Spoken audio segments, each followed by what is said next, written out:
Volleyball. Tonight, top-seeded Esco hosting 4th-seeded Moose Lake Willow River.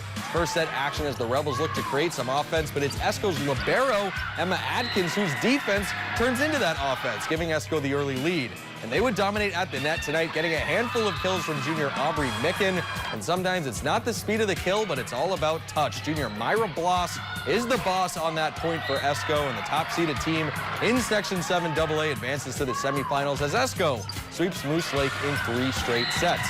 And elsewhere in the AA bracket, the top-seeded Crosby Ironton Rangers advanced with a 3-1 win over 2 Harbors. Meanwhile, second-seeded Greenway taking down the Proctor Rails by the same score. And the semifinals for playoff volleyball is set for next Wednesday, October 29th.